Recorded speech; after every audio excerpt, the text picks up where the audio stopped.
This is People in Power, and I'm Summer Al-Shahat. On today's program, juvenile injustice. There was one inmate who really does that. He rapes other inmates. He's some sort of sex mania. And love thy neighbor. Most of them are thieves. There are some streets where you can't even walk because they're there. Yes. I don't have a problem with them. I think we should accept the situation in Zimbabwe, so we should, if they seek refugee here, we should give them that. The rape of children is surely one of the most heinous and shocking crimes imaginable. But when such things happen while in government custody, the horror is so much greater. Children imprisoned in the Philippines have long suffered appalling conditions. 3 years ago, media reports into those very conditions forced the government to reform the juvenile prison system. But as Howell Davis reports, that hasn't meant an end to the sexual assaults on some of the country's most vulnerable children.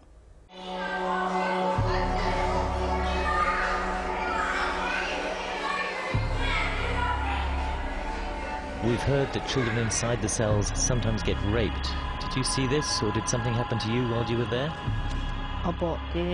Yes, I got sodomized.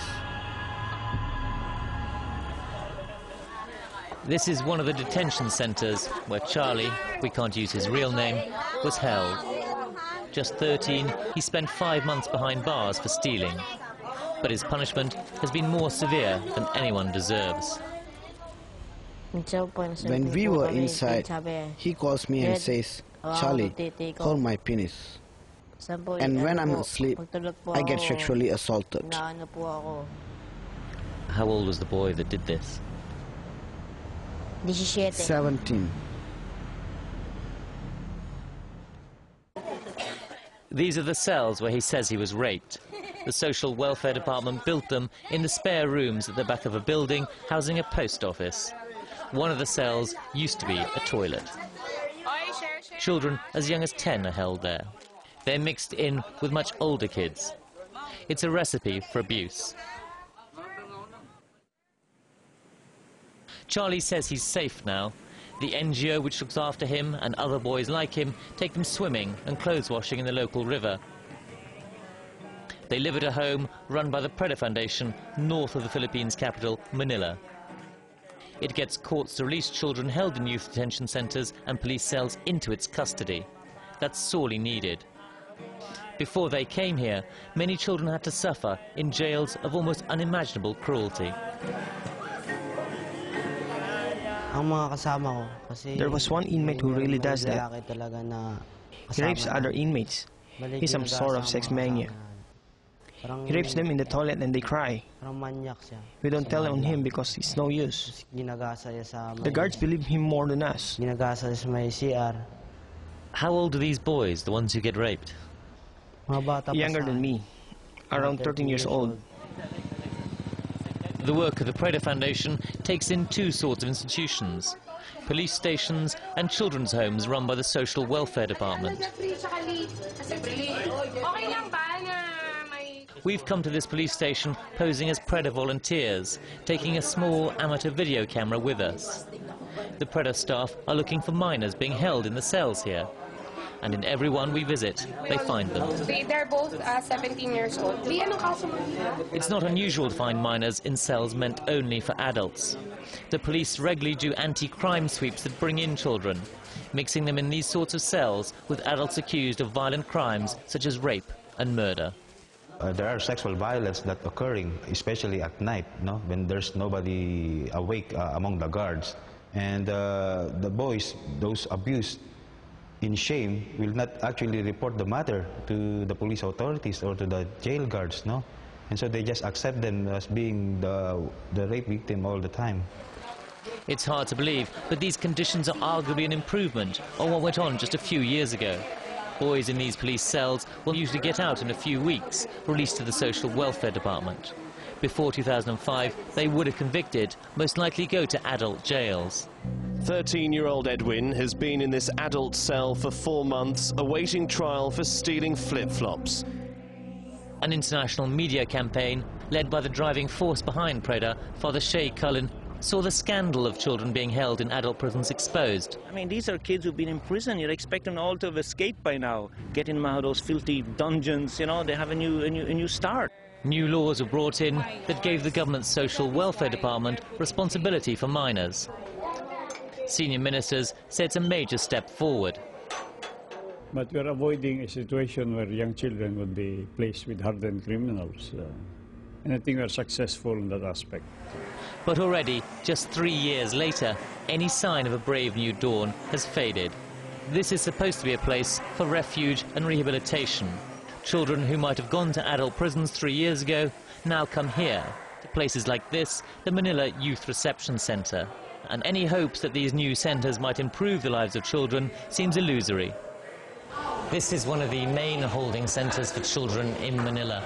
Some of the staff here are doing their best, but conditions here are grim. Children are having to sleep 30 to 40 to a cell on bare floors. And as we've heard, male rape is not uncommon here. Roberto, we can't use his real name either, spent 5 months at the center. He describes a place where the older, tougher boys tormented those younger than them. Their status institutionalized through the appointment of dorm leaders or mayors. What I saw was this young boy. He was about 16 and he just arrived at the MYRC. When he got in, they immediately brought him to the toilet. The toilet has no door. There is only a sack. We could see what they were doing to him, and was made to bend over and was raped. Was it the mayor or the other boys who did this? The mayor and the older boys who run the cell, they threatened that they will beat us if we tell on them. How old do you think the mayor and the older boys are? 22, 20, 21. According to his cellmate, Jesus, again a false name, it was pointless telling those in authority. We complain, but the guards listen more to the one that did bad things. The guards are on their side. We're new and they've known the guards longer, so they get along. It's not a picture that those in charge of the center recognize. This senior officer showed us around, but we weren't allowed to take pictures, managing only a few snatched frames on a hidden camera. The cells are crowded and dirty, but she denies any abuse takes place at all. During my time, I've been here for about 4 to 5 years. There is no incident of such assault or any trouble with our kids. Actually, all of them behave well, the very reason why they still stayed with us for longer than they should be with us. For experts in the field, what happened after the 2005 media campaign and the introduction of the new law is a tragedy. The intention of the law was to provide children with proper intervention and crime prevention and diversion programs so that the children could be rehabilitated. But the only concept or the only paradigm that social welfare authorities have adopted is still the criminal justice paradigm. They still detain the children, although in social welfare institutions. So how interested is the government in helping to rehabilitate children in trouble, like these glue sniffers in Manila? It understandably points out that it has other calls on its limited funds. And when accused of complacency over the state of the juvenile justice system, the senior minister we spoke to was quick to blame the media. Those are the critics. These are the people who think that they know everything. Without knowing the facts why the government cannot attend to everything, every time. There's so many statistics saying that 60% of the Filipino people are hungry. I don't believe that. But that is what media says. But media always likes to talk about the bad news anyway, because that sells. An answer that was quickly followed up by remarks aimed at the NGOs which try and protect minors. There are so many organizations here in this country.